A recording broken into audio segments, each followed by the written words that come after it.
નમસ્કાર દર્શક મિત્રો, મહામંથનમાં આપ સૌનું સ્વાગત કરું છું। સરકારે 2 વર્ષમાં દવા ખાતરના 73 નમૂના લીધા, એમાંથી 30 નમૂના ફેલ ગયાની એક માહિતી છે। તો 2022માં લગભગ આવા સમયે ગુજરાતમાં એ વખતના કૃષિ મંત્રી રાઘવજી પટેલે એક નિર્ણય લીધો હતો। એ ધોમધખતો તાપ હતો અને ગુજરાતમાં નકલી બિયારણની ખૂબ પડેલી બૂમો પછી એ સરકારને એક્ટ કરવાની એક ફરજ પડી, એક દબાણ બન્યું હતું। કેટલાક સાંસદો અને ધારાસભ્યો પણ એ સરકારને ફરિયાદ કરી આવ્યા હતા, કૃષિ મંત્રીને ફરિયાદ કરી આવ્યા હતા કે નકલી બિયારણ ખેડૂતનો જીવ લઈ રહ્યા છે। જો આને નહીં રોકીએ તો ગુજરાતમાં ખેતી બરબાદ થઈ જશે।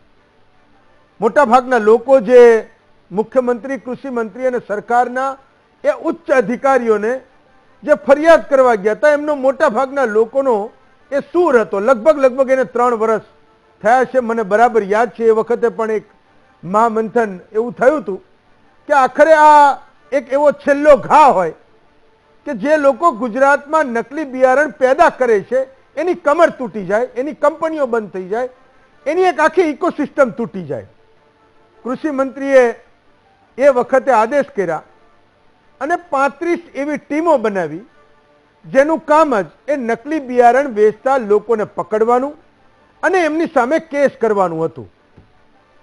તો સવાલ એ હતો કે 33 જિલ્લાઓ એ વખતના અને 35 ટીમો, આ મને બરાબર યાદ છે કે ભાઈ 35 ટીમો આખા ગુજરાતમાં એ સરકારે બનાવી છે, ખેતી વિભાગે બનાવી છે, અને એ નકલી બિયારણ જે લોકો બનાવે છે, જે લોકો વેચે છે એની સામે એ એક્ટ કરશે, એની સામે એ પગલાં લેશે, એની સામે કેસ નોંધાવશે।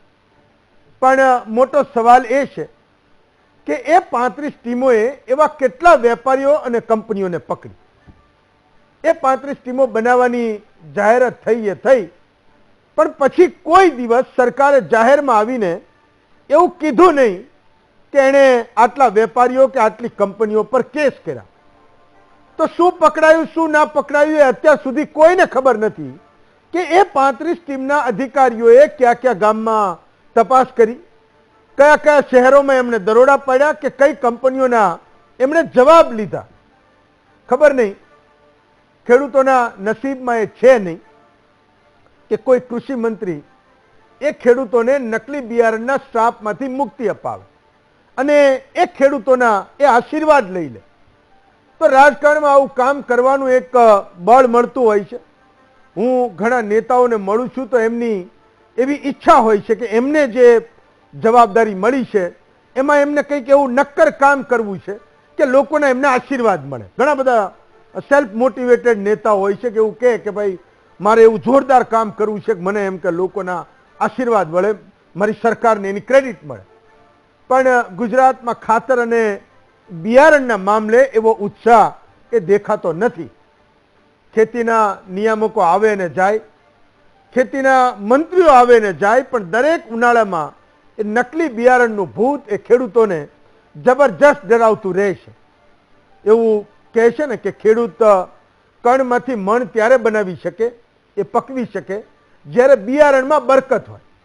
હું કોઈને પૂછતો હતો કે ખેડૂત એવું પહેલું કયું કામ કરે કે એ કોઈ દિવસ છેતરાય નહીં બિયારણના મામલામાં? તો મને એમણે કીધું કે ખેડૂતે પાક્કું બિલ લઈ લેવું જોઈએ। એ વેપારીને એવું કહેવું જોઈએ કે મને ભાઈ પાક્કું બિલ આપ, મેં તારી પાસેથી જે બિયારણ લીધું છે મને તું પાક્કું બિલ આપ। તો મને એ કાયદાકીય માહિતી આપનારા વ્યક્તિ એ સરકારી અધિકારી હતા। મેં કીધું કે સાહેબ, આ ઉનાળો આવે એટલે ખેડૂતને ઢેફા ભાંગવાના, વાડ કરવાની ને ચોમાસાની ખેતી માટે ક્યાંકથી પૈસા ગોતવાના, આ મોટે ભાગે એવા 3 મહત્વના કામ હોય છે। એ જ્યારે બિયારણ લેવા જાય ત્યારે એનું ખિસ્સું ખાલી હોય, તો બિયારણ જ બાકીમાં લેવાનું હોય, તો એમાં એનો અવાજ નીકળે ક્યાંથી કે ભાઈ તું મને પાક્કું બિલ આપ? તો ખેડૂતને એક મોટી મજબૂરી આ પણ છે કે મોટે ભાગે બાકી અને ઉધારમાં ખેંચાતો ખેડૂત એ બિયારણ ખરીદવાથી માંડીને એના ખેતરમાં પાકે અને જ્યારે વેચવાનો વારો આવે ત્યાં સુધી એ પોતે તો કશું એનું ધાર્યું કરી જ નથી શકતો। એ વેચતી વખતે એને તો એ સામેવાળો જે ભાવ કહે છે એ ભાવે જ વેચવું પડશે।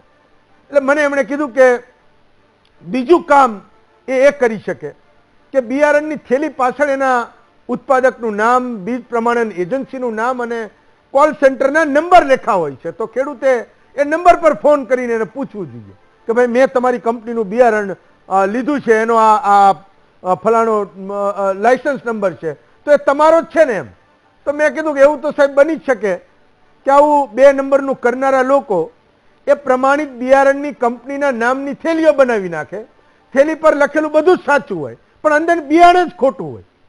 તો જે લોકો 100 રૂપિયા અને 500 રૂપિયાની નોટો એ આબોહૂબ બનાવી શકે, આપણને ખબર ના પડે, તો એમના માટે થેલીઓ બનાવી ક્યાં મોટી વાત હતી. તો 4G અને 5G વાળા એ અત્ર તત્ર સર્વત્ર છે, એનું ઉત્પાદન જ બંધ કરાવવું પડે. સરકાર એવો દંડો ઉગામે કે આ બનાવનારા લોકોને એનો ડર લાગે, એમના વરઘોડા સરા જાહેર નીકળવા જોઈએ, તો ખબર પડે કે ખેડૂત સાથે જે લોકો છેતરપિંડી કરે છે એનો અંજામ એ આખરે આવે શું. તો ખેડૂતોના હિતની એવી કેટલીક ચર્ચાઓ જેના અંજામ સુધી પહોંચે એનો સૌથી વધારે મને આનંદ હોય છે. તો મને એ અપેક્ષા પણ હોય છે કે અહીંયા પૂછાયેલો દરેક સવાલ મારી આ ચર્ચા કરવાની તકને એ રોજે રોજ ધોઈ નાખે, ઓછી કરી નાખે. ભાઈ તક તમારે ચર્ચા જ નથી કરવાની, આ બધું ખતમ, વાત ખતમ. તમે જે 35 ટીમો બનાવી હતી ફરી પાછી 70 બને, 70 વાળા 7000 કેસ કરે ને આખું એમનું નેટવર્ક તોડી નાખે, આખું ષડયંત્ર એ ઉઘાડું પાડી દે કે આમાં કોણ કોણ લોકો હતા, કેવી રીતે બનાવતા હતા, ને હવે આખી જિંદગી એ બનાવી શકે એવી સ્થિતિમાં નથી. તો આજે ફરી એ તક છે. કેટલાક ખેડૂતોના તમારા પોતાના એ સવાલો હું મહામંથનમાં પૂછું.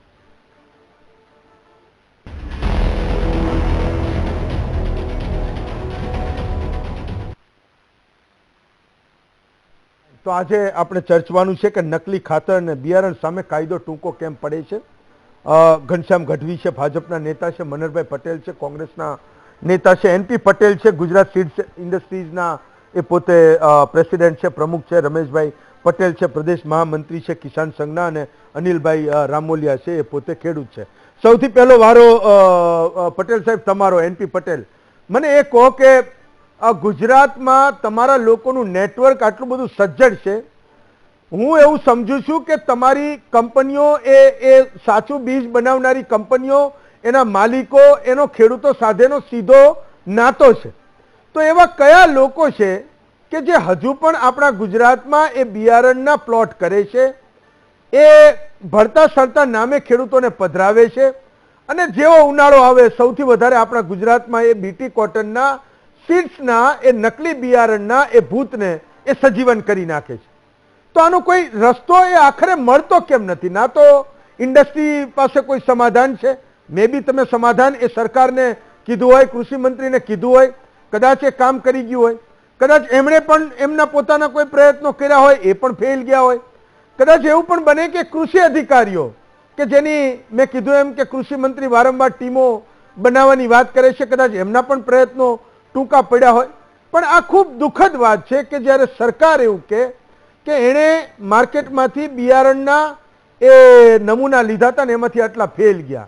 વિચાર કરો કે જે વ્યક્તિએ, જેને માત્ર એ ભગવાનનો ભરોસો હશે ને, એને માત્ર સૂકી ખેતીના આધારે એને કપાસ વાવવાનો હશે, અને એ નકલી આવ્યા પછી જો એનો કપાસ બળી ગયો, ઘણા બધા કિસ્સાઓ હું જોઉં છું, તમે પણ જોતા હશો, તો એની હાલત થાય શું? એ ગુજરાતના ખેડૂતનું કોણ? NP પટેલ સાહેબ. નમસ્કાર જી નમસ્કાર. આજે મહામંથનની અંદર અમને બિયારણ માટેનું જે વારે લોકો અમને બુટલેગર કહેતા હતા, નકલી બિયારણવાળા કહેતા હતા, પણ આપણે એક વિનંતી છે કે તમે નકલી બિયારણ છે ને એ નકલી હોતું નથી.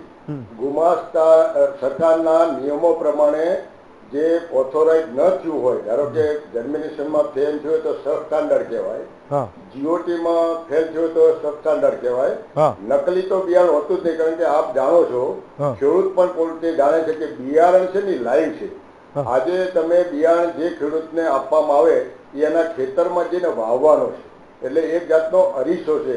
બાકી ખાતર અને દવામાં તમે ખાતરની અંદર ખબર ના પડે કે કેટલું રિઝલ્ટ મળ્યું, દવાની અંદર પણ જીવાત આપણે ગોલાણીભાઈ ઓળખી ના શકીએ કેટલી હતી ને કેટલી મરી. પણ બિયારણમાં આપણે કહું કે લાઈવ હોવાના કારણે તમે એમ કહો કે આવડા જીંડવા થશે, જો ના થાય તો ખેડૂતની કમ્પ્લેન આવતી જ હોય છે. આપણે જે કહ્યું ને કે જે લોકો વર્ષોથી અમે 40 થી 50 વર્ષ જૂની ઘણી કંપનીઓ છે, એ લોકોને પણ એવી આપણને અમને પણ બધાને એવી ફરિયાદ છે. આજે જ અમે કૃષિ મંત્રીશ્રી અને ડાયરેક્ટરશ્રીને મળ્યા હતા કે જે આ લોકો આ રીતના જે સીડ બનાવે છે એને તમે કોઈ પણ ભોગે બંધ કરાવો. પરંતુ તમને એક વાત કરું કે જે 4G અને 5G ની આપણે વાત કરી, આ ટેકનોલોજી ભારત સરકાર જો પરમિશન આપી દે અને જો આપણને ઓફિશિયલી જો બિલ સાથે બિયારણ મળતું થાય, કારણ કે ખેડૂતોની ઓરિજિનલ ડિમાન્ડ છે. આપ જાણો છો કે 2001 ની અંદર જયારે બીટી કપાસ આવ્યો GF પ્રોડક્ટ, ત્યારે ખેડૂતોના ડિમાન્ડથી સરકારે એને પરમિશન આપેલી અને એના લીધે ઘણા ખેડૂતો બધા જાણે છે કે એનાથી ઘણું પ્રોડક્શન સારું મળ્યું અને ખેડૂતો ઘણા સુખી થયા. પરંતુ નવી ટેકનોલોજી આવતી જાય છે. આ ફેક્ટરીમાં પ્રોડક્શન થતું, આ ફિલ્ડમાં થવાના કારણે આ સીડ ગમે તે ખેડૂતના ફિલ્ડમાંથી ગમે તે લોકો જે કંપની સિવાયના લોકો અંદર ખાને ફાર્મર ટુ ફાર્મર વેચી અને આખી અમારા જે બિયારણની કંપનીઓને અને અમને પણ એમાં સંડોવાય છે કે અમે પણ બોગસ બનાવીએ છીએ. એટલે અમારી સરકાર પણ એટલી બધી તજવીજ રાખે છે, સરકાર પણ મહેનત કરે છે અને ઘણા સેમ્પલો લેવાના છે, પણ જર્મિનેશન અને જીઓટીના સ્ટાન્ડર્ડ પ્રમાણે ના હોય તો જ કેસ થાય છે. બાકી કોઈ કેસ એવા નથી કે જેનાથી ખેડૂતને નુકસાન થયું હોય. પણ સર એક મુદ્દો એ છે પટેલ સાહેબ, એક મુદ્દો એ છે કે ચલો હું નકલી નહીં પણ હું એને સબ સ્ટાન્ડર્ડ કહું.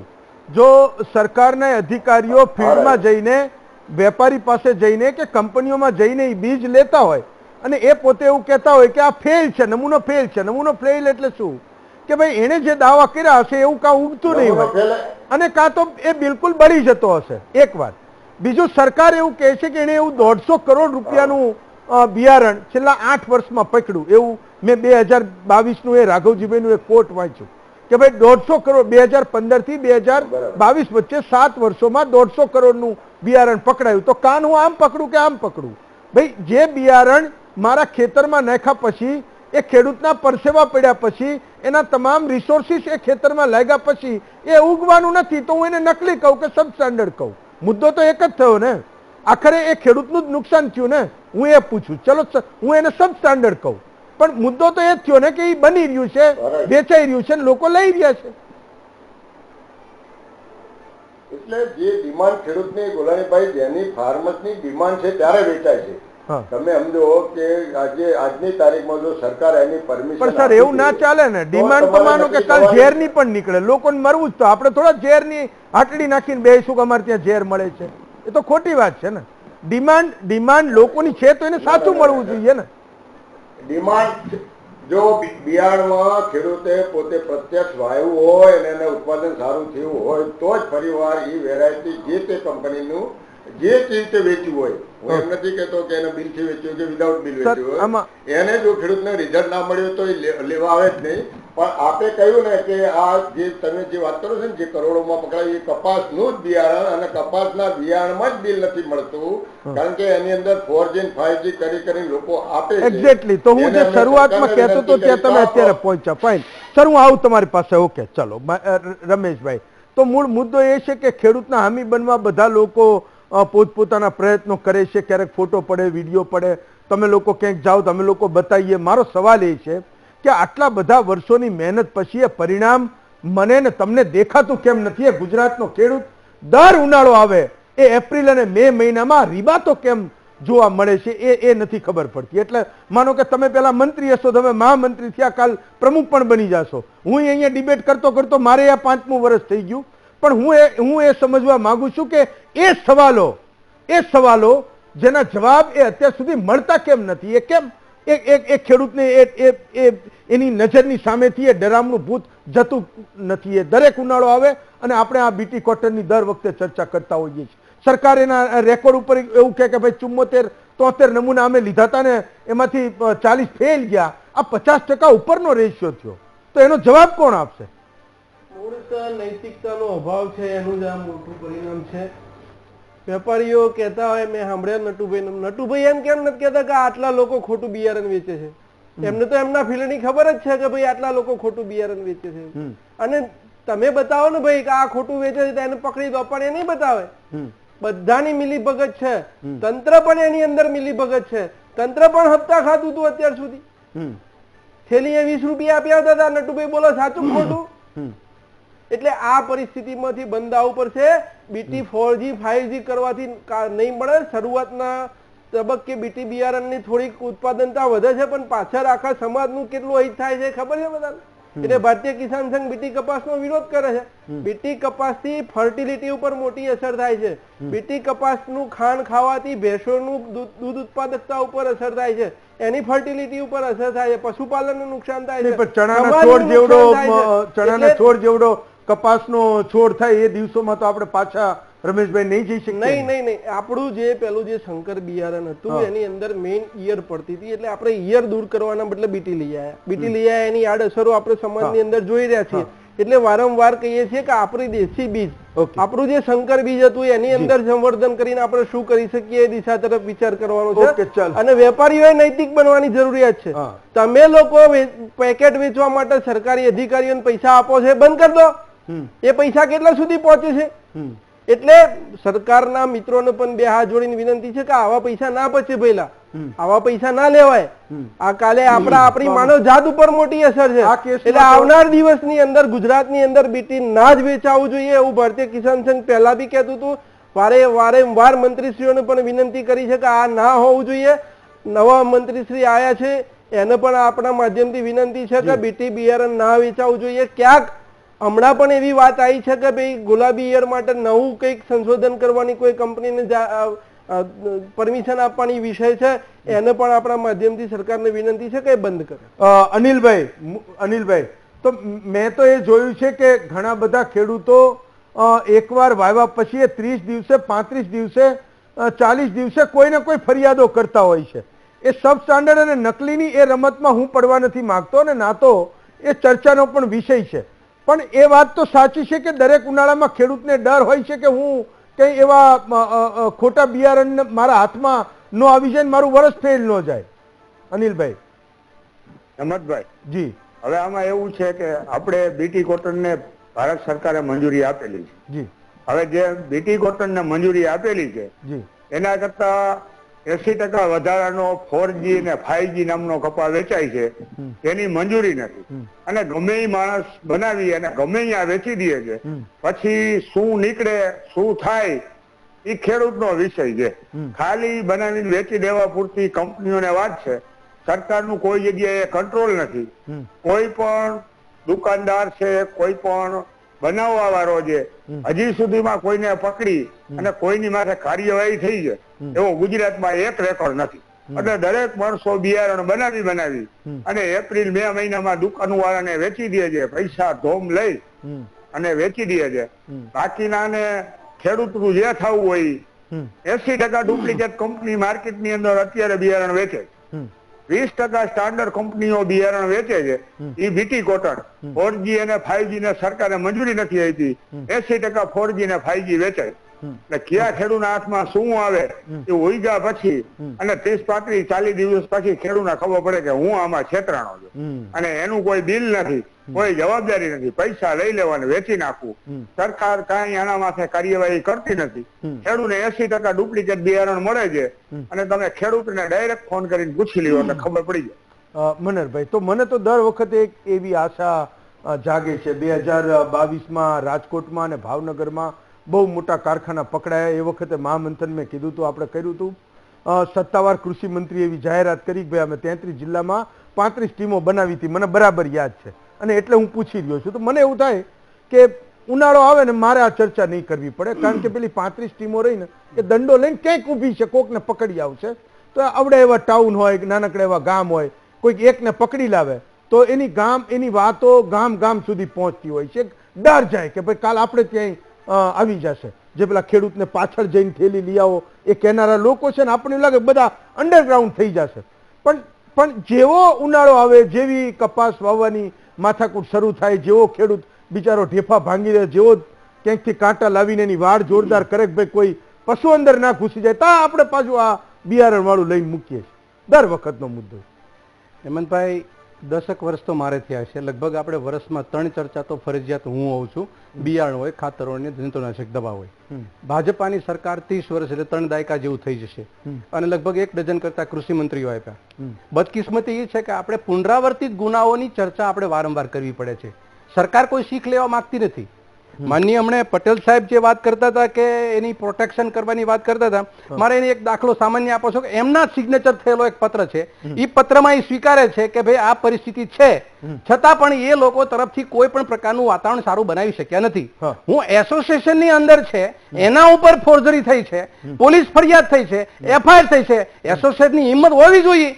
40 વર્ષથી તમે તમારો અનુભવ બતાવો છો કે 40, 50 વર્ષથી છીએ, તો તમારો અનુભવ તો અમને કામમાં આવ્યો છે, ગુજરાતના ખેડૂતોને કામમાં આવ્યો છે. એ અનુભવને આધારે તમે એસોર્ટિંગ કરી નાખો. 5 લોકો જે એફઆઈઆર પકડાની છે તમારા સભ્યો મંડળના સભ્યો પૈકીના છે, કોને તમે વાત કર્યા? સભ્ય તમે ખાલી સભ્ય નથી વાત કરી શકતા, તમારા એસોસિએશનના સભ્યોને તમે રિમૂવ નથી કરી શકતા. આ તમારી પરિસ્થિતિ છે. એટલે મારું કહેવાનું એમ છે હેમંતભાઈ, કૃષિ મંત્રી સતત ને સતત નિષ્ફળ જાય છે. હમણે કીધું ને કે અમે હમણાં જ કૃષિ મંત્રી મળીને આવ્યા. ચોખ્ખું કયો ને, શું ચર્ચા કરી? કૃષિ મંત્રી તો અમને ભાવનગરના પ્રવેશ દ્વાર ઉપર કહેતા હતા જયારે પહેલી વખત એને પદ ગ્રહણ કર્યું ત્યારે આવીને તરત ઉભા થયા ભાવનગરની એન્ટ્રીમાં કૃષ્ણકુમારસિંહજીનું નામ લઈને બોલે છે કે એક પણ બિયારણ વાળો કે ખાતર વાળાને મેં છોડશું નહીં. 7 મહિના થયા. કોને પકડ્યો? હું તમને ગણાવું છું. 14મી ઓગસ્ટ 2023 કચ્છની અંદર 2334 બેગ પકડાણી. 28 ઓક્ટોબર 2023 આણંદની અંદર નકલી યુરિયાનું કારખાનું પકડાણું. 28/7/2023 વાગડ કચ્છની અંદર ડીએપી ની 50 બેગ ડુપ્લિકેટ પકડાણી. 16 જુલાઈ 2024 છડીવાલ સાયલાની અંદર પકડાણું કારખાનું. 13 જુલાઈ 2024 ચુડાની અંદર 90 બેગ પકડાણી. અને 2023-24 ની અંદર ને 24-25 ની અંદર ટોટલ સરવાળો કરો તો લગભગ નહીં તોય 50 થી 70 લાખ રૂપિયાનું ખાતર એ પકડાણું છે. મને આમાંથી એક બતાવે ભાજપાની સરકાર સાંભળતી હોય તો કે તમે એક ઉપર પણ પગલા ભર્યા હોય તો.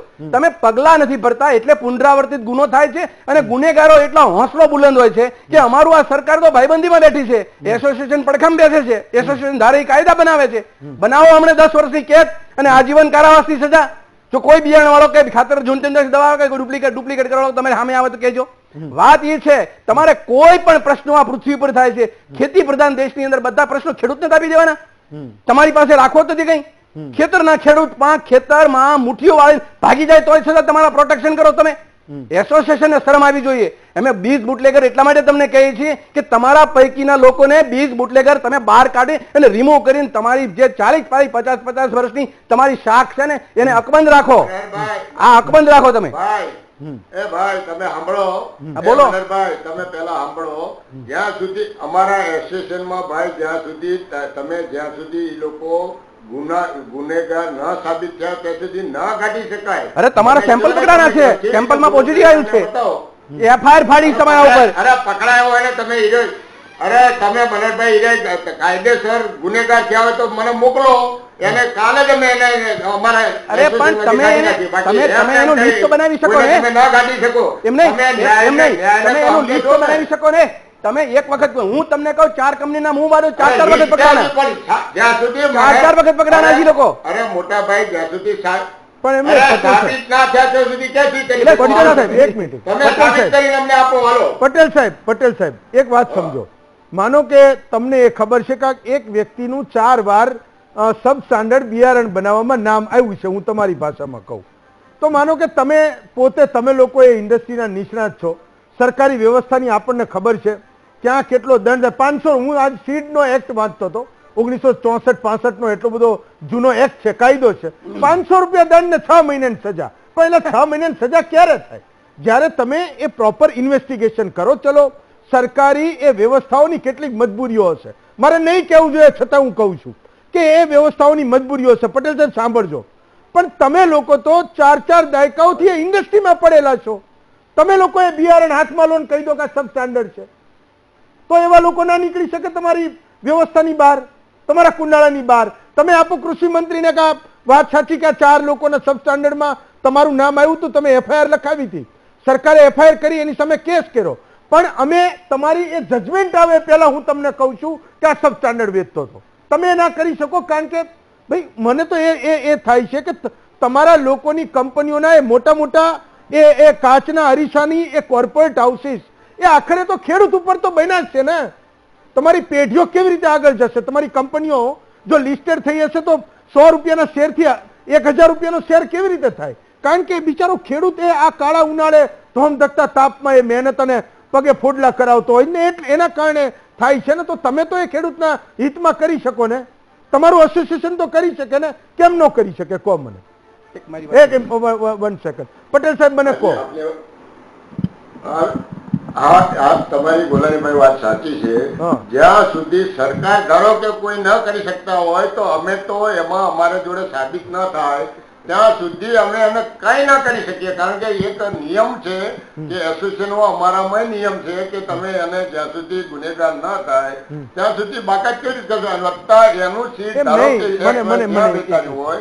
પટેલ સાહેબ તમે તો બહુ સારા માણસ છો, આટલા બધા અનુભવી છો. હું તમને આટલા વર્ષોથી ઓળખું છું. તમારી કંપની એક રેપ્યુટેડ કંપની છે. એ કંપનીના આધારે તમે એ ઇન્ડસ્ટ્રીઝમાં આજે સીડ્સની ઇન્ડસ્ટ્રીઝમાં બિયારણમાં તમે ભીષ્મ પિતામહ છો. તો આજ હું તો એમ કહું છું કે તમે એક વાત આમ હાથમાં લો.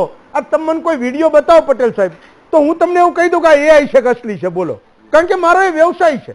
આ કરતા કરતા મને 22 વર્ષ થઈ ગયા. તો હું તમને કહી દઉં કે આ AI છે. તમારે ચેક કરવો હોય ત્યાં કરી લો. હું તમને 1 જ સેકન્ડમાં એનું જજમેન્ટ આપું. હવે કોઈ સરકારી વિડીયો પર કેસ થયો હોય, હવે એની તપાસ થાય ને એનો નમૂનો લેશે ને આ ફોન કયો હતો ને એ કોણે ઉતાર્યો હતો ને ક્યાંથી આ જનરેટ થયો, કયા સોફ્ટવેરમાંથી બન્યો હતો, વાત સાચી કે એની પ્રક્રિયા હશે તો એને 5, 10 ને 15 વર્ષથી થશે. અને 15 વર્ષે કદાચ એવું પણ બને કે એવું કહી દે કે આ તો સાચો વિડીયો હતો, AI નહોતો.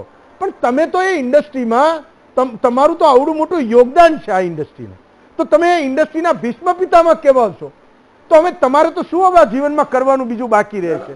આવા જે સડેલા કાંકરા છે એ તમારા ટોપલામાંથી પકડીને તમારે બહાર જ ફેંકવાના છે ને. હવે હું કરવાનું રે? કહો મને શું કરવાનું રે? બોલો. સાહેબ આપને કહું અમે નથી કર્યું તો આપણે શું છે કે જાહેર અમારે કહેવાની જરૂર નથી.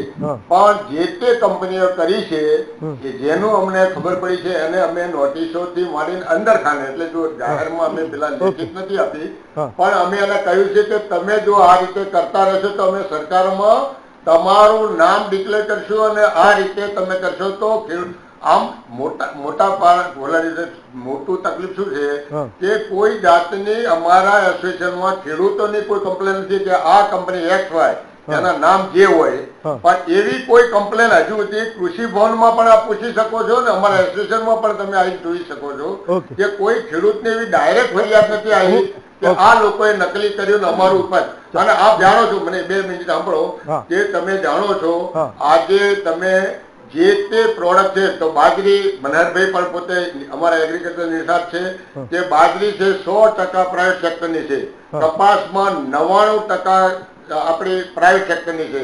મકાઈ, શાકભાજી આ બધા પાકોનો બિયારણ તમે આપ જાણો છો કે 100% ની અંદરથી 99.9% પ્રાઇવેટ સેક્ટરની છે. ફક્ત એક કપાસ એવી જાત આવી આ 2001 થી ત્યારથી આ તકલીફો ચાલુ થઈ. કારણ કે આખા તમે જ્યાં જાઓ અહીંયા જાતે લોકો વેચવા માંડ્યા છે એટલે તકલીફ અમારી જે તમારી પાસે લોકોની બ્રાન્ડ હતી એને અમારે અસર થાય. ચલો હું અમને પણ રસ છે કે તમે આ બધાને લાઈવ કરીને પકડીને પુરાઈ દો. અમને તો કઈ વાંધો નથી ભાઈ. પણ મને હું તો કેટલાક સવાલો મને તમારા માટે જ છે.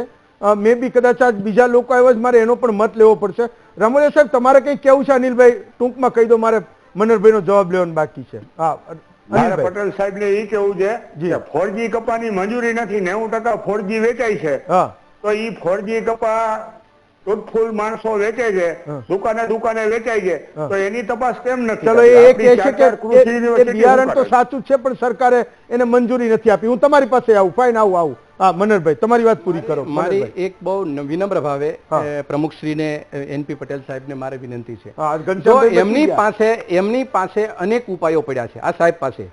જો અજમાવા જેવું લાગતું હોય તમે સરકારને સજેશન કર્યા છે, નહીં માત્ર હું એસોસિએશનને કહું છું કે તમારી નજરની અંદર તમારા સભ્ય પૈકીનો કોઈ પણ નું પકડાણું એના ઉપર બીટીનો ટેસ્ટ થયો, એમાં એલજે આવ્યું છે અને આવ્યું છે એવા લોકોને પણ તમે સભ્ય તરીકે ચાલુ રાખ્યા છે. હવે તમે ગુનો ક્યાં રહ્યો?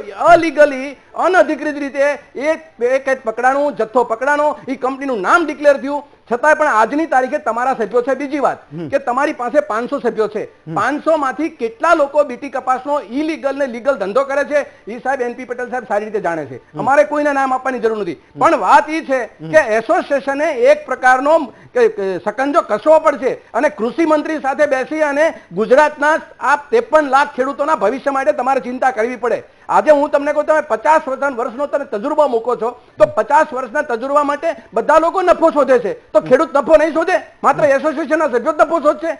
આ કઈ ટાઈપની વાત? એટલે કહેવાનો મતલબ એમ છે કે આ જે બીટી કપાસનું છે એનું ગુજરાત નહીં આખા ભારતમાં સંશોધન નથી. આ તો અમેરિકાનું આવેલું બાળક છે, એનું ઉજેરીને આપણે બધાએ પેદા કરી અને આપણે ખેડૂતના ખેતર સુધી પહોંચાડ્યું, અને આ બદકિસ્મતી આપણી ગુજરાતની ને દેશની છે કે આનું કોઈ સંશોધન વગર ખેડૂતના ખેતર સુધી પહોંચાડ્યું. એનપી પટેલ સાહેબ, મારી વાત કે ખોટી છે કે સાચી છે? સંશોધન કોઈ પ્રકારનું નથી આનું, અને સંશોધન વગરની વસ્તુ તમે ખેડૂતના ખેતર સુધી પહોંચાડો છો તો તમારી પાસે તમે એક નાનું ફાર્મ ધરાવો છો અને સરકાર પાસે ફાર્મ છે. મને બતાવો બીટી કપાસની કઈ સંશોધન સરકારે બહાર પાડ્યું? એટલે કહેવાનો મતલબ એ છે ઓથેન્ટિસિટી અને વિશ્વાસ ખેડૂતોને ઠસોઠસ આપવો પડશે સરકારે અને એસોસિએશને અને કંપનીઓએ. આજની તારીખે ગુરાબીનીની મરણ પથારી હાલત કરી છે અને એના બદલામાં તમે લોકો ઉભા થયા છો, તો કમસે કમ તમારી નૈતિક જવાબદારી બને છે કે ખેડૂતોના ખેતરના આપણે દેખાઈએ છીએ, બોલીએ છીએ અને કહેવડાવીએ છીએ ખેડૂતના દીકરા. અન્નદાતાઓ સાથે આપણે કૃપા વસાવી છે. અનેક લોકો તમારી જાહેરાતો કરો છો, તમારું વેચવા માટે તમે બધા પ્રકારના છોકા કરી નાખો અને ખેડૂતના ખેતર ઉપર બરબાદી આવે ત્યારે બહુ આ કઈ ટાઈપની નીતિ? એટલે મારું કહેવાનું એમ છે, આજે એક મુદ્દો મૂકું. દીપાંકર ત્રિવેદીએ 2018 ની અંદર મગફળી હળગી, ઢેફા નીકળ્યા, કોથળા હળગ્યા. મને બતાવે ભાજપની સરકાર કે રિપોર્ટ શું આવ્યો એનો એસઆઈટી નો? બતાવે. તમે 4 વખત ઢેફા નીકળ્યા, 4 વખત મગફળી હળગે અને અનેક વખત આ ખરીદીને કૌભાંડ થાય અને એસઆઈટી ની એસઆઈટી ના બદલામાં મળ્યું શું ખેડૂતોને? સરકારનો પૈસો વેફડાનો. અને જયારે મંત્રીના પગ પાસે રેલો પહોંચે એટલે એસઆઈટી બંધ. 50 થી વધુ એસઆઈટી ગુજરાતમાં નહીં છે. એટલે એનપી પટેલ સાહેબ ખાલી એટલી કૃષિની વાત નથી, આ તો તમામની વાત છે. આ પરિસ્થિતિથી અમારી પીડાઈ છે કે અન્નદાતાઓને પરેશાન થતો, અન્નદાતા આંખમાંથી આંસુ કાઢે અને ખેડૂત ખેતરમાંથી મુઠ્ઠીઓ વળીને બહાર ભાગે ત્યાં સુધી પણ આપણે સંવેદના પ્રગટ કરીએ એની હારે. આ વાત છે. ઘનશ્યામભાઈ, તો મૂળ મુદ્દો એ છે કે આજે સરકારનો અધિકારી માર્કેટમાંથી નમૂના લઈ આવ્યો એવું કહી શકે કે 74 માંથી 40 ફેલ છે. હું કહું છું 50% ઉપર ફેલ છે. તો એ ખાલી રિપોર્ટો, એ રિપોર્ટના કાગળમાં રહેશે, એ માત્ર અક્ષરો રહેશે. જો એક્ટ નહીં થાય તો દર વખતે એ નામોશી એ ભોગવતી રહેવી પડશે અને એ તમામ અધિકારીઓ, એ નેતાઓ, એ મંત્રીઓ એને ક્યારેય એ જનતાના આશીર્વાદ મેળવવાનો એ મોકો નહીં મળે, તક નહીં મળે કે ગુજરાતમાં 2 નંબરનું કરનારા આટલા લોકોને અમે પકડીને પૂરી દીધા, હવે નવો કોઈ પેદા થવો એ મુશ્કેલ છે. એ ગેરંટી પણ કોઈ આપી શકે એમ નથી. ઘનશ્યામભાઈ. હેમંતભાઈ, તમે જે આજે આ નકલી બિયારણ ને ખાતર ને દવાઓ વાળી વાત લાયા છો એ ખૂબ જ હું એક ખેડૂત તરીકે સરાહું છું અને આ બહુ ગંભીર પ્રશ્ન છે તમારી. અને મનહરભાઈ પણ અભ્યાસુ માણસ છે. મનહરભાઈની ઘણી વાતો સાથે પણ હું સહમત છું કે આ જે રીતે નકલી બિયારણો આવી રહ્યા છે એ જગતના તાતને તો એને નુકસાન જ છે, પણ સાથે સાથે રાજ્યને ને દેશને પણ નુકસાન છે. એટલે કોઈ પણ સંજોગોમાં આને કોઈ પણ સંજોગોમાં ના ચલાવી લેવાય. હું મારાથી જે પણ થશે હું સરકારમાં આ તમારા બધાની વાત પૂરેપૂરી પહોંચાડવાની કોશિશ કરીશ અને આ બાબતમાં ગંભીરતાથી પગલાં લેવામાં આવે.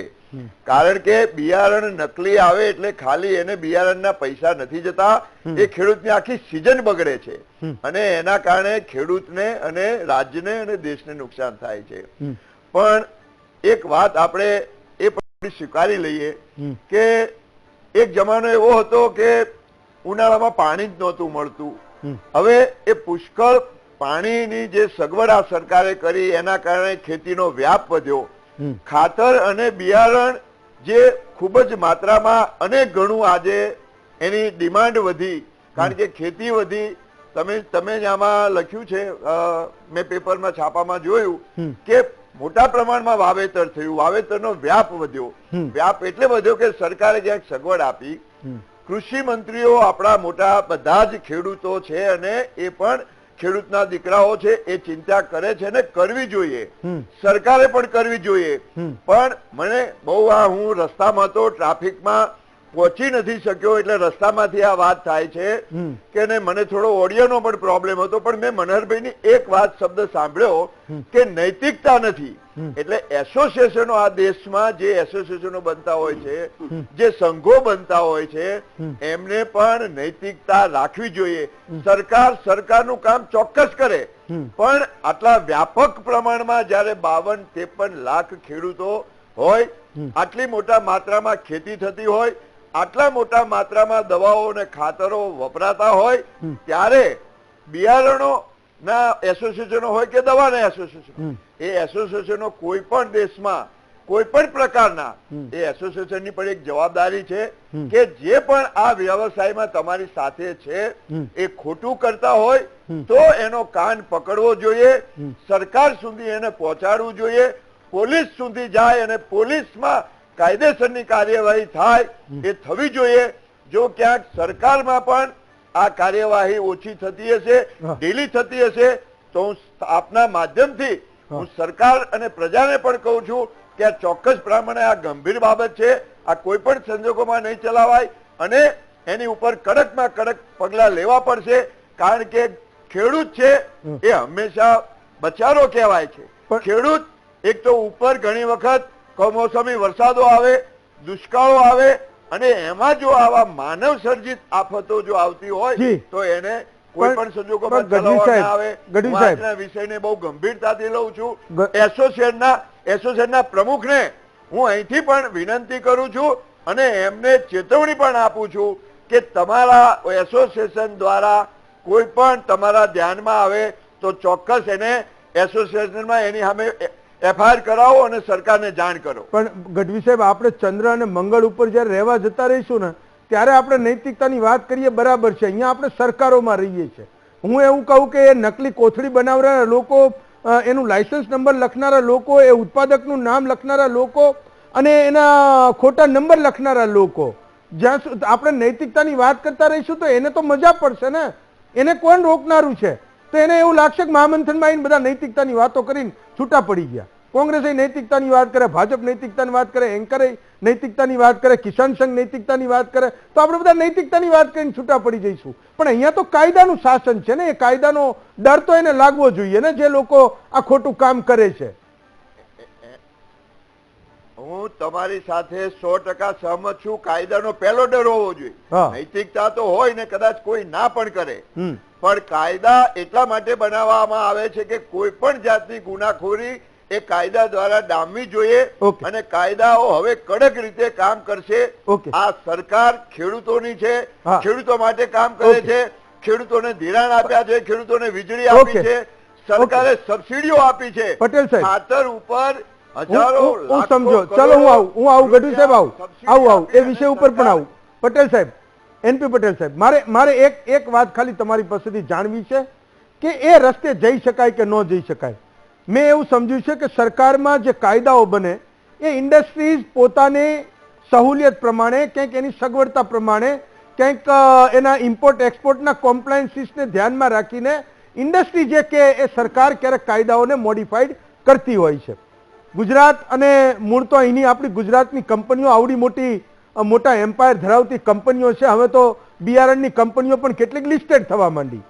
શું એવું થઈ શકે કે તમે લોકો, એસોસિએશનના લોકો, સરકારને એવું કહો કે જે લોકો સબસ્ટાન્ડર્ડ બનાવે, તમે, હું નકલી નહીં કહું, તમારી ભાષામાં કહું તો જે લોકો સબસ્ટાન્ડર્ડ બિયારણ વેચતા પકડાય, બનાવતા પકડાય, જે લોકો પકડાય એની સામે આજીવન કેદનો કાયદો લાવો.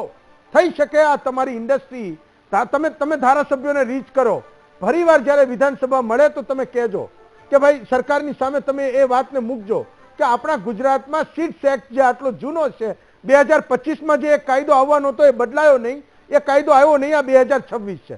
તમે લોકો ઇન્ડસ્ટ્રી એક પ્રેશર ગ્રુપનું કામ કરો, સરકારને કોક આજીવન કેદનો કાયદો બનાવો. બોલો, થઈ શકે કે ના થઈ શકે? પટેલ સાહેબ. આજીવન કેદનો ગુલાણીભાઈ થઈ શકે, પણ સીડ ઇન્ડસ્ટ્રીઝમાં તમે આ કોઈ ફેક્ટરીનું પ્રોડક્શન નથી, આ ફિલ્ડમાં થાય છે. એટલે એના ક્રાઇટેરિયામાં જે થતું હોય એ પ્રમાણે સરકારે એની અંદર સરકારનો અને અમારો પણ, એટલે અમે સીડવાળા બચવા નથી માંગતા, પણ જે સ્ટાન્ડર્ડ કંપનીઓ સ્ટાન્ડર્ડ પ્રોડક્ટ વેચી અને ખેડૂતમાં આજે મેં જે મનહરભાઈ કહેતા હતા ને કે આટલા વર્ષોથી જો ઉત્પાદન ન વધ્યું હોય તો આજે તમારે શિવરાજસિંહ આપણા કૃષિ મંત્રીશ્રીએ પણ બોલ્યા હતા કે આટલા ઘણું ઉત્પાદન થયું. આજે આપણે ખરીદવું પડે છે. તો અમારા કૃષિ નિષ્ણાતો, યુનિવર્સિટી અને બિયારણને વાવનાર ખેડૂતોના થકી આજે આટલું બધું ઉત્પાદન થઈ રહ્યું છે. તો એમાં 1% કે 2% આવા જે નકલી આપણે ન ગણીએ તો કઈ નહીં, આવા લોકો લે ભાગુ આવી જાય અને આખી ઇન્ડસ્ટ્રીને જો આજીવન કેદની હોય તો પછી ઇન્ડસ્ટ્રીમાં ધંધો કોણ કરશે? નહીં, એમ નથી કહેતો. મારી વાત સાંભળો પટેલ સાહેબ, હજી તમે વાત ન સમજ્યા. હું એક કહું છું કે આજે ઇન્ડસ્ટ્રી પોતે નક્કી કરે કે આ સબસ્ટાન્ડર્ડ હતું, કાયદો એવું નક્કી કરે કે આ સબસ્ટાન્ડર્ડ હતું, નિષ્ણાતો એવું નક્કી કરે કે આ સબસ્ટાન્ડર્ડ હતું. એ યુનિવર્સિટી 4 મોટી યુનિવર્સિટી એમાંથી કોઈ નક્કી કરે કે એનો કોઈ નિષ્ણાત નક્કી કરે હા સબસ્ટાન્ડર્ડ હતું તો જ દંડ કરવાની વાત છે. હું એવું નથી કહેતો કે કોઈ કાયદાના ડરે આખી ઇન્ડસ્ટ્રી ખતમ થઈ જાય. નહીં થાય ને, નહીં થાય. કોઈ ઇન્ડસ્ટ્રી ખતમ નહીં થાય. હું તમને એક દાખલો આપું.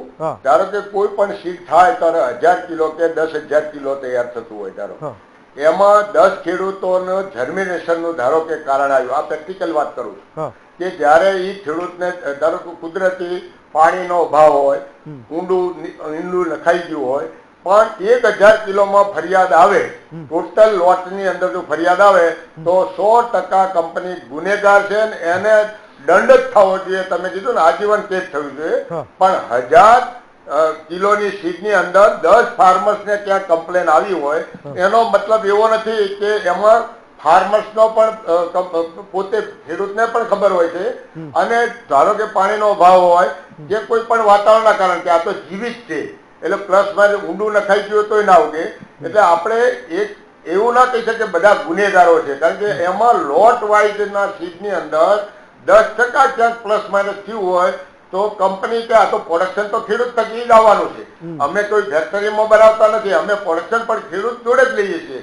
એટલે મારી વિનંતી ખેડૂતોને પણ છે, જો ઈ સ્ટાન્ડર્ડ જેટલું ડેવલપ કરશે, જે આ 4G થી માંડીને જે પ્રોગ્રામ લે છે એ આપણા ભાઈઓ જ છે અને એમાંથી લગભગ કેટલા ટકા લોકો ડાયરેક્ટ ખેડૂતો વેચે છે પણ બધું નામ કંપનીઓ ઉપર આવી ગયું છે. Okay fine. હા ચલો હું રામોલિયા સાહેબ ક્યારના આંગળી ઊંચી કરી એકવાર એમને. હા અનિલભાઈ બોલો.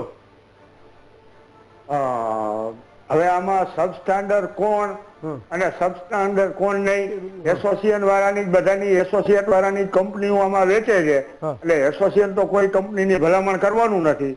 બાકી તો 50 થી 80% ડુપ્લિકેટ બિયારણ બજારની અંદર વેચાય છે, બધાને ખબર છે અને કોઈ એની વાહે કાર્યવાહી થતી નથી.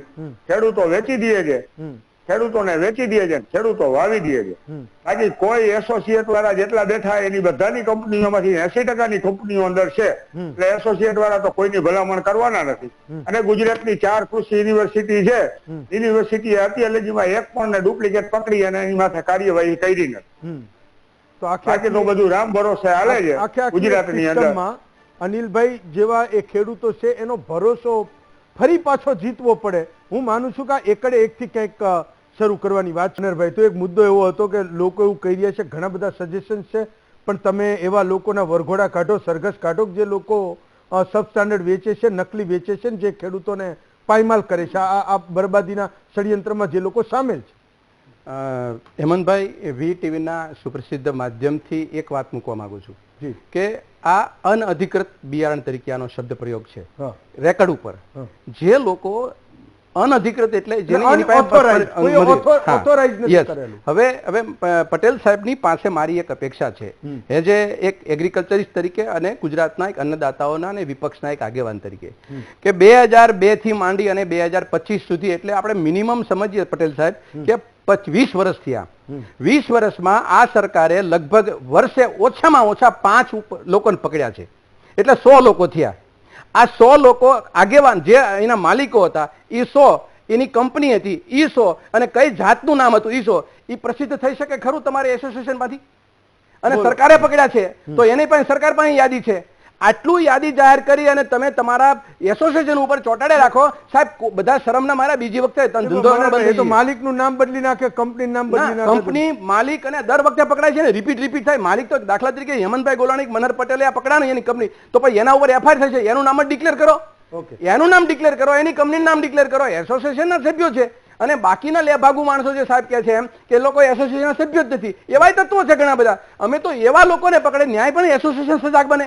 સરકારને તમારે એસોસિએશન વતી સરકારે જે પકડ્યા છે એ લોકોને, સરકારે જેની અંદર ફલિત થયું છે કે આ ખરેખર બીટી છે, આ બીટી છે, એ તમે 3 પ્રકારની કલમો લગાડી છે, પૂરી જૂની કલમો કે ચીજવસ્તુ વપરાશ હોય કે પર્યાવરણ હોય કે એક્સર્જર, પણ 3 અંદર પકડાણું છે એમાં પર્યાવરણ. તો એ વ્યક્તિની નામ યાદી તૈયાર કરો અને આવનારા સમયમાં જૂન મહિના પહેલા, અત્યારે તો સાહેબ બાકી પેકેટ થઈ જ રહ્યા તૈયાર, અને આપણે વીવીટીના માધ્યમમાંથી પાછી જેમ હેમંતભાઈ કીધું એમ કે આ ચર્ચા કરી રાખવાની, નીતિમત્તાની વાતો જ કરી રાખવાની. આ નીતિમત્તાની વાતો જ થશે સાહેબ. તમે તમારા જીવનના ઉત્તરાર્ધની અંદર છો સાહેબ, બહુ તમે મોટી ઉમદા કામગીરી કરી રહ્યા છો.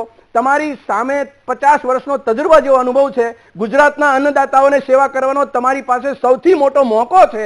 તો આ મોકાનો લાભ લઈ ગુજરાત સરકારને તમે આ વાત મૂકો કે 20 વર્ષની અંદર જે લોકોએ અનીતિનું કામ કર્યું છે એ ગદ્દારોને પેલા લિસ્ટ જાહેર કરો. ચલો પટેલ સાહેબ, આવું થઈ શકે? કારણ કે મનહરભાઈ મોટા ભાગે અહીંયા આવેલા કોઈના વખાણ કરે નહીં. આ રમેશભાઈ બિચારા તરસે છે કે 2 વાત એવી કહી દે મનહરભાઈ કે જોરદાર, એમ કે તમે ખેડૂતો માટે લડી રહ્યા છો. આજ તો તમારા બહુ વખાણ કરી રહ્યા છે, એને તમારા પાસેથી અપેક્ષા છે. મેં તો એ સવાલોને પૂછ્યા કે તમે શું કરી શકો પર્સનલ કેપેસિટીમાં. એનપી પટેલ અને એનું એસોસિએશન શું કરી શકે એ હું પહેલા કહી ચૂકો. એણે જે કીધું એ થઈ શકે કે કેમ? પટેલ સાહેબ, મે બી કદાચ ભાઈ છે લાઈન પર કે ઓડિયો કટ થઈ ગયો? ઓકે, હા રમેશભાઈ, તો મૂળ મુદ્દો એક જ છે કે ભાઈ ખેડૂતો પોતે આ 3 વસ્તુનું ધ્યાન રાખે, છતાંય એ સમય જે એની પાસે ફરીને પાછો જ આવે છે. બીટી વેચવું નહીં વેચવું એક આખો અલગ મુદ્દો છે, પણ ખેડૂતની પોતાની જરૂરિયાત પ્રમાણે આ ડિમાન્ડ બેઝ માર્કેટ છે. ખેડૂતની પોતાની જરૂરિયાત મુજબ એક સારા પ્રકારનું બિયારણ એને મળવું જોઈએ કે નહીં મળવું જોઈએ. ખેડૂતને તો બચારાને ખબર જ નહીં. આ બધી વાત કહીએ તો બી ખોટું નહીં. 4G અને 5G ખેડૂતને ખબર જ નહીં કે આ અનધિકૃત છે. ખેડૂતને તો એટલી જ ખબર કપાસનું બિયારણ લઈ આવ્યો. ત્રીજી વાત, જે આ લોકો અનઓથોરાઇઝ બિયારણ વેચે છે એ બંધારણનું ભંગ કરે છે, છતાં ટીવી ઉપર આવીને એમ કે છે કે 4G અને 5G અમે વેચીએ છીએ. શેના માટે ભાઈ? એના માટે તો દંડ થવો જોઈએ. 4G 5G વેચ્યા પહેલા ખેડૂતને તો શું કે આ વીઘે 50 મણ થશે, બતાવો ગુજરાતનો આંકડો, વીઘે 50 મણ થયેલું હોય તમારું 4G અને 5G એવું. શેના માટે આવી ઉઘાડી લૂંટ?